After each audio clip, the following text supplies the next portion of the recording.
नेपाल का रुख करना चाहता हूं। खगेंद्र कर्ण साहब हमारे साथ हैं। एक बार फिर बता दूं आपको, वहां की राष्ट्रीय स्वतंत्र पार्टी से वो ताल्लुक रखते हैं, मेंबर ऑफ पार्लियामेंट हैं। इसके अलावा हमारे साथ धैर्यकांत दत्त जुड़ रहे हैं, जो कि नेपाली जर्नलिस्ट हैं। धैर्यकांत दत्त जी से पहले मैं ये समझना चाहता हूं कि आज वहां की मीडिया ने इस बात को कितना हाईलाइट किया है, कितनी गंभीरता से लिया है चाइना की तरफ से अर्ली वार्निंग नहीं दिए जाने।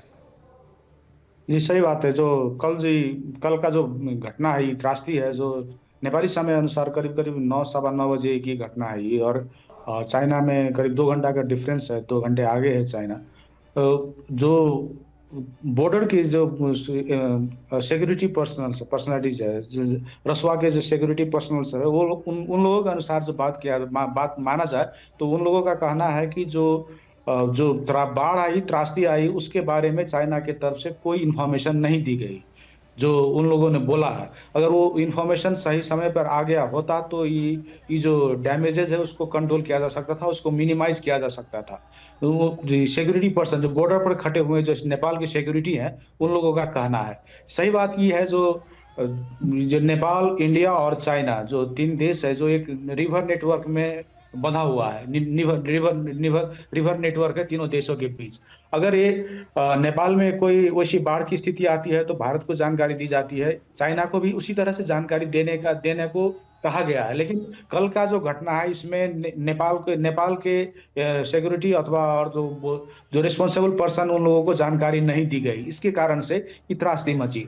जहां तक अभी चाइना का जो ये आरोप है, चाइना पर जो ये आरोप लग रहा है, एलिगेशन लग रहा है, इस एलिगेशन को नेपाल स्थित चाइनीज एम्बेसी है, उसने खंडन किया है। वो जो चाइनीज एम्बेसी का आज एक तो वक्तव्य आया है, उसका कहना है जी, जो हमारे ऊपर जो आरोप लग रहा है, ये आरोप गलत है। हम लोगों ने जानकारी देने की प्रयास की है, लेकिन ये जो आरोप लग रहा है, जो चाइना ने कोई जानकारी नहीं दी, इसके ये आरोप सरासर गलत। लेकिन जो रियलिटी जो देखते हैं उस हिसाब से लग रहा है, जो कह रहे हैं धैर्यकांत दत्त जी जो कह रहे हैं, इसकी ब्रेकिंग बनाइए। चाइना की जो एम्बेसी है नेपाल के अंदर, उसने इसको कैटेगोरिकली डिनाई किया है कि हम पर लगने वाले ये आरोप गलत हैं।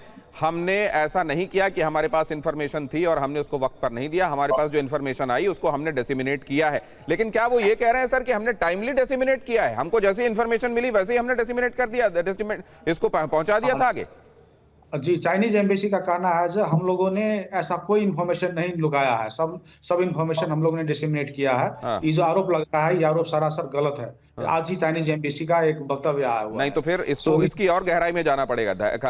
खगेंद्र कर्ण जी भी हमारे साथ जुड़े हुए हैं। खगेंद्र कर्ण जी, ये डिनायल फेस सेविंग के लिए किया जा रहा है या वाकई उन्होंने इंफॉर्मेशन टाइमली उनके पास जो आई थी दे दी थी, कोई टाइम लैप्स नहीं था?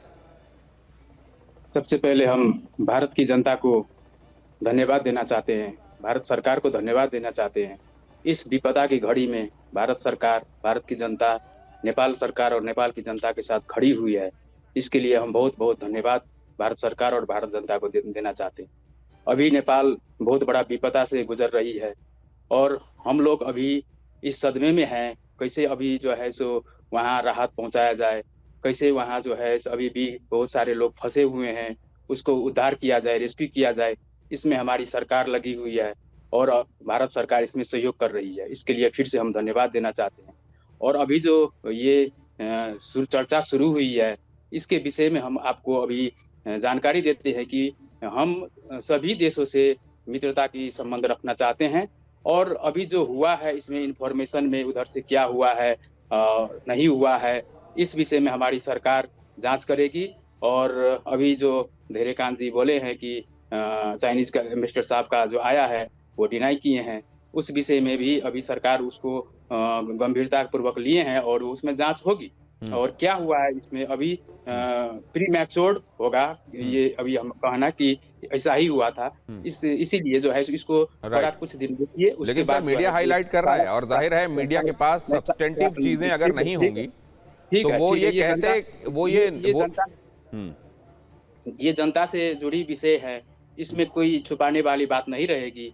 जो वहाँ हुआ है, सूचना का आदान प्रदान में कुछ जो है सो कमी हुई है, कुछ मिसअंडरस्टैंडिंग हुई है, तो वो चीज जांच के बाद, इसकी जांच के समय मैं इसमें रणजीत जी की भी ओपिनियन लेना चाहता हूं। रणजीत कर्ण जी भी हमारे साथ जुड़ गए हैं, नेपाली कांग्रेस के नेता हैं। रणजीत कर्ण जी, आपके पास क्या इंफॉर्मेशन है चाइना नमस्कार। अपना एक तरीके से अब ये, क्योंकि पूरी दुनिया के सामने ये बात जा रही है कि चाइना ने अपना रोल वैसा जैसा उसको निभाना चाहिए था, अपनी जिम्मेदारी नहीं निभाई, ये फेस सेविंग के लिए किया जा रहा है या वाकई उन्होंने टाइमली जो इन्फॉर्मेशन थी वो दे दी थी? देखिए, एक बहस की बात है। हम लोग अपेक्षा करते हैं चाइना गवर्नमेंट को भी इस समय में इंफॉर्मेशन रहता तो खबर करता है। तो हम लोग को जैसे अभी बाहर में चर्चा हुई, ऐसा बात नहीं। पब्लिक स्तर में चाइना एक डेवलप कंट्री है, बहुत मतलब इंफॉर्मेशन टेक्नोलॉजी बहुत हाई अच्छा उसके पास है, तो जानकारी होना चाहिए था। लेकिन फिर चाइनीज एम्बेसी की स्टेटमेंट आ गई है अभी तक, कुछ समय पहले। इसमें हम लोग कोई इन्फॉर्मेशन नहीं था। और साथ ही चाइनीज का भी लगभग 5 से 7 आदमी ज्यादा इसमें से उनका जो डेथ हो गया है इसमें फ्रॉड की वजह से।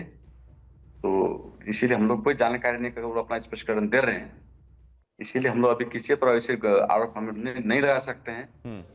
और लगता है हम लोग कोई कम्युनिकेशन की कमी है इसमें, और इसीलिए हम लोग कोई आरोप स्क्वायरली नहीं लगाया जा रहा है वहां के पॉलिटिकल लीडरशिप की तरफ से, ये तो आप देख ही रहे हैं। रणजीत कर्ण जी भी यही बात कर रहे हैं, खगेंद्र जी भी यही बात कर रहे हैं, लेकिन धैर्यकांत दत्त इस बात को कह रहे हैं कि लैप्स हुआ है। हालांकि चाइनीज एम्बेसी जो है इसको डिनाई कर रही है, लेकिन यहां से वो युक्तेश्वर कुमार जी हों जो चाइना को, वहां की फंक्शनिंग को, वहां की जो एक तरीके से समझ लीजिए एक पार्टी एक नेता उसका दबदबा, वैसे में जब देश वहां काम करता है तो इन्फॉर्मेशन कितनी बाहर जा पाती है, वो इन्फॉर्मेशन जो कि जरूरी होती है पड़ोसी देश के साथ शेयर किया जाना, वो भी टाइम रहते टाइम पर कितनी जा पाती है नहीं जा पाती, उनका अनुभव वो बता रहे हैं।